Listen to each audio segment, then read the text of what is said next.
Hello, my name is Anthony Owens, and this project is for the library research assignment for the college mathematics class within the digital cinematography course here at Full Sail University. The concept of graphing a line given its equation in slope-intercept form is y equals m times x plus b. Y is the intercept, or the point where the graph crosses the y-axis. M is the slope or rise over run. X is an independent variable and y is a dependent variable. To understand how slope-intercept form works in real-world situations, we should go to the mathematical origin of geometry and algebra. The early history of linear equations is credited to the father of algebra, Mr. Muhammad ibn Musa al-Khwarizmi. Muhammad was born in 780 AD in Persia. His algebra, although not in numbers and equations the way we see today in the traditional sense, is still regarded as the foundation and the cornerstone of the sciences by many scholars. Another historical fact connected to al-Khwarizmi is some key features of his writing that were used for solving an unknown quantity, taking a numerical approach rather than a purely geometric approach, and articulating rules, techniques for numbers, such as algebra, a term al-Khwarizmi used to describe the technique of adding equal quantities to both sides of an equation in order to simplify it.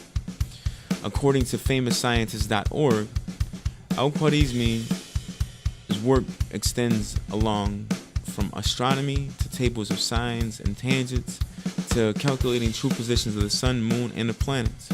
Al-Khwarizmi truly blessed the world with his mathematical mind and left a permanent mark on the development of science in the West.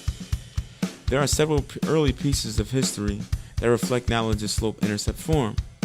The acoustic filter created by the Greeks within the amazing amphitheater at Epidaurus signifies to me the marvels of slope-intercept form and what they can do to complement amazing design. Although recently Science Daily discovered the reason for the amazing sound is due to limestone seats within a structure to amplify high-frequency sounds from the stage, slope-intercept form still played an integral part within the seating, and I believe the Greeks, knowingly or unknowingly to them, used slope-intercept form to build the amphitheater. I see the stage as the center point of 0, and it stands as a 3D environment of linear equations and solutions. The end result is a masterpiece that the Greeks tried to duplicate but never had the same success. Quite possibly, the most mysterious fact of slope-intercept form is in the form of the ancient pyramids of Egypt. Geographically, the Great Pyramid is at the center of the landmass of the Earth.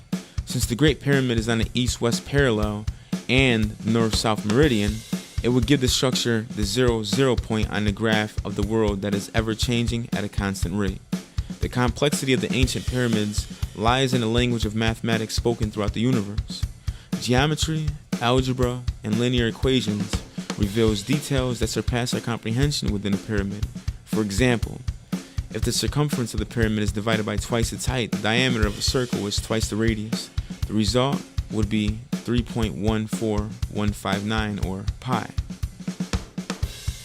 Another fact integrated with slope-intercept form is the first tower, France's tallest skyscraper, is a great example of architecture infused with slope-intercept form and its concepts.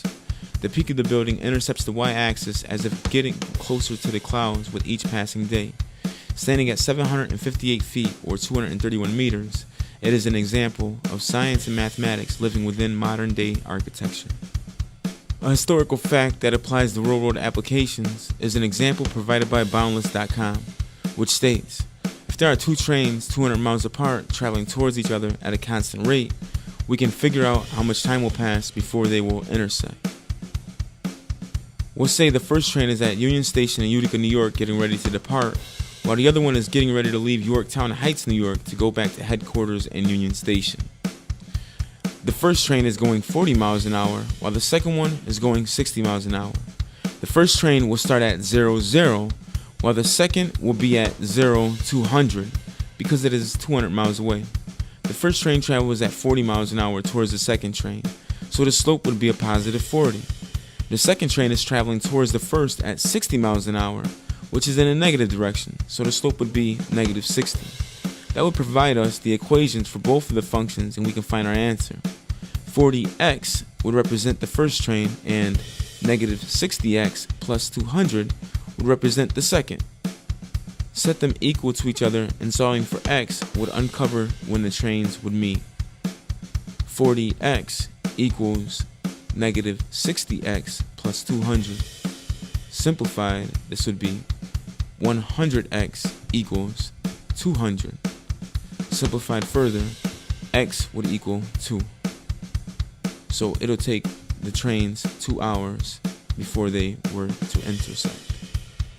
Which just goes to show that the equation y equals mx plus b works and can work in everyday situations.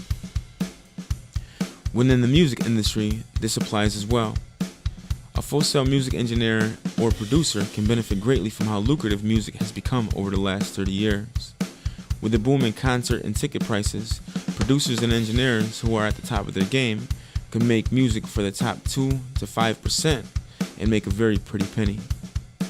And let's say a graduate wanted to save up to purchase a $5,000 Corby Cat microphone. We could figure out how long it would take for him or her to save up for it. We'll say the grad opens an account with $500 and each month will deposit an extra $100 into it. 5,000 equals 100x plus 500. Simplified, this would be 100x equals 4,500. Simplified further, x equals 45. Or 45 months, also 3 years and 9 months. The full-scale grad will be able to purchase the microphone with the savings and budget his lifestyle accordingly to his goals. Within the digital cinematography field, sunlight can be your best friend or your worst enemy.